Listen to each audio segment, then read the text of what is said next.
Menteri Pertahanan Prabowo Subianto mengatakan, demokrasi di Indonesia masih berantakan dan membutuhkan biaya sangat mahal. Prabowo yang juga merupakan peserta pemilu 2024 tersebut menyatakan masih belum puas dengan pelaksanaan demokrasi di tanah air, sehingga ia menilai perlu ada perbaikan demokrasi untuk kedepannya. Kata Prabowo, "Izinkan saya bersaksi bahwa demokrasi sungguh sangat melelahkan, demokrasi itu sangat-sangat berantakan, demokrasi itu sangat-sangat mahal," ujar Prabowo. "Dan kita masih belum puas dengan demokrasi kita, ada banyak ruang untuk perbaikan," tegasnya. Meski begitu, Prabowo juga mengapresiasi partisipasi masyarakat Indonesia di pemilu yang bisa mencapai 80%.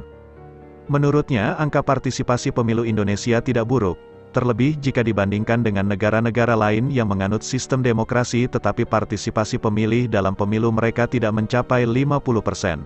Dalam pemilu kita, jumlah partisipasi pemilih mencapai 80%, rata-rata 80%. Ini tidak buruk, mengingat banyak negara di negara demokrasi terkadang hasilnya kurang dari 50%, jelas Prabowo. Lebih lanjut, Prabowo menyinggung pengalamannya di pemilu 2024, di mana karena luasnya negara Indonesia ia belum bisa mengunjungi semua provinsi yang ada. Dari 38 provinsi di tanah air, Prabowo baru bisa menyambangi sekitar 26 provinsi. Akan tetapi, ia berjanji setelah pemilu akan mengunjungi sisa provinsi yang belum pernah disambanginya. "Tapi setelah pemilu ini, saya masih harus pergi kunjungi provinsi-provinsi itu yang belum dikunjungi. Karena saya janji provinsi-provinsi yang belum bisa saya kunjungi, saya akan kunjungi," tambahnya. Itulah berita yang pertama, sekarang Mimin akan bacakan berita yang kedua. Prabowo ingin pemerintahannya fokus ke lapangan kerja dan efisiensi. Calon Presiden nomor urut 2 Prabowo Subianto mengatakan dirinya ingin pemerintahannya nanti berfokus pada pengentasan kemiskinan dengan langkah membuka dan menciptakan lapangan pekerjaan baru. Oleh sebab itu, Prabowo optimistis dan bertekad pertumbuhan ekonomi Indonesia bisa mencapai 8% dalam 5 tahun ke depan.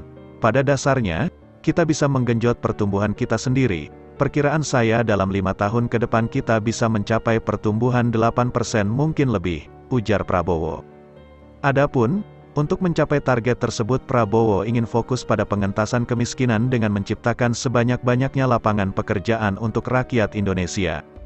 "Karena itu juga menjadi pedoman pemerintahan Indonesia selanjutnya, kami menginginkan pertumbuhan, tetapi kami ingin mengatasi kemiskinan, kami juga ingin menciptakan lapangan kerja," kata Prabowo.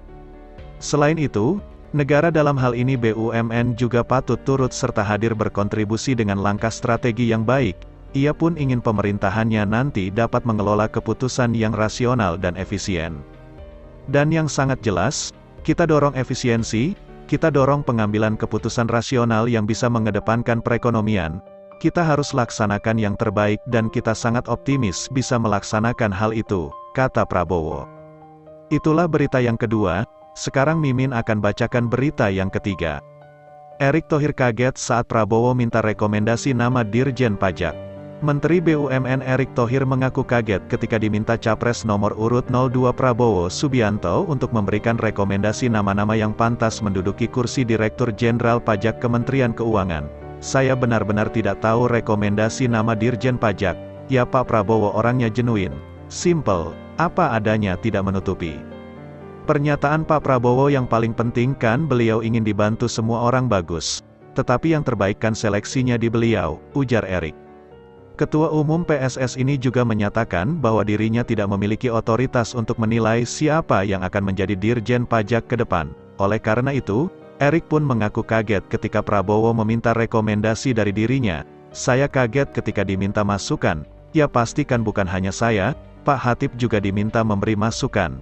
Kita lihat saja siapa yang terbaik," karena beliau menekankan bahwa perpajakan ini harus menjadi faktor pertumbuhan ekonomi, tutur Erick. Selain itu, dia juga menambahkan bahwa salah satu fokus Prabowo Subianto ketika menjabat presiden adalah mendorong rasio pajak, dari semula bertengger di level 10% menjadi 16%. Dalam pemberitaan bisnis sebelumnya, Prabowo mulai mencari sosok pemimpin Badan Penerimaan Negara yang merupakan peleburan dari Direktorat Jenderal Pajak dan Direktorat Jenderal Bea Cukai. Dalam visi, misi, dan program Prabowo Subianto Gibran Rakabuming, Pasangan ini berencana mendirikan Badan Penerimaan Negara atau BPN agar mampu meningkatkan rasio pajak ke depan. Prabowo menjelaskan rasio pajak Indonesia kalah dari negara tetangga lainnya, seperti Thailand, Malaysia, Vietnam, dan Kamboja yang memiliki rasio pajak sekitar 16% sampai 18%. Untuk itu, dia optimistis Indonesia dapat mengerek rasio pajak guna mengejar ketertinggalan. Berita selanjutnya, Prabowo ungkap pernah punya utang di Bank Mandiri. Berapa nominalnya? Menteri Pertahanan Prabowo Subianto menceritakan pengalamannya sebagai nasabah Bank Mandiri. Bahkan, dia pernah memiliki utang di bank pelat merah itu. Mula-mula, Prabowo mengungkapkan apresiasinya atas pencapaian Bank Mandiri hingga saat ini. Dia bahkan menyebut, dirinya memiliki ikatan personal dengan Bank BUMN ini. "Saya pernah menjadi nasabah Bank Mandiri bertahun-tahun yang lalu," ujar Prabowo. Menurut Prabowo, rekam jejaknya di Bank Mandiri tidak terlalu buruk. Dia berseloroh menanyakan hal ini kepada Direktur Utama Bank Mandiri Darmawan Junaidi yang turut hadir dalam acara. "Saya membayar 100% utang. Menurut saya, mungkin dalam sejarah Indonesia, saya merupakan salah satu dari sedikit klien yang membayar utang 100%, ungkap Prabowo. Namun, calon presiden nomor urut 02 ini tak mengelaborasi lebih lanjut soal utangnya. Dia juga tidak membeberkan lebih rinci nominal utangnya. Terakhir, Prabowo berharap Bank Mandiri terus mempertahankan bahkan meningkatkan kinerja, sebab, bank ini bertanggung jawab dalam mengelola uang rakyat Indonesia.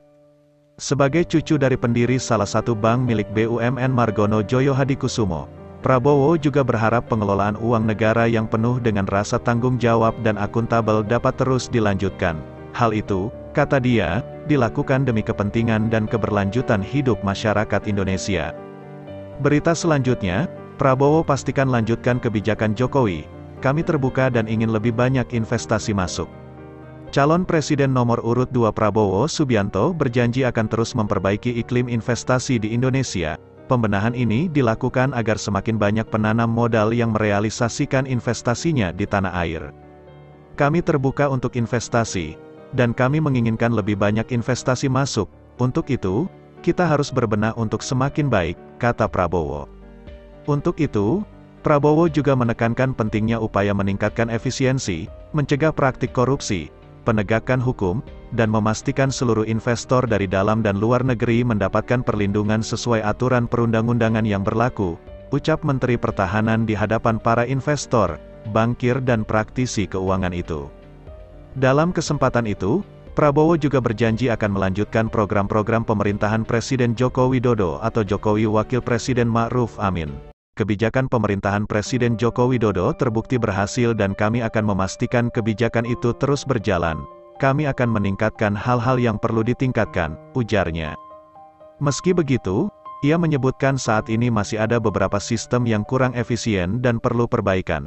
Oleh sebab itu, ia akan menggunakan digitalisasi demi meningkatkan efisiensi kerja di pemerintahan. "Teknologi membuat pengawasan menjadi lebih kuat. Kita akan lebih mudah untuk saling mengawasi, kita akan punya akuntabilitas yang lebih baik. Kita akan memangkas hal-hal yang membuang banyak waktu dan tak efisien," ucap Prabowo.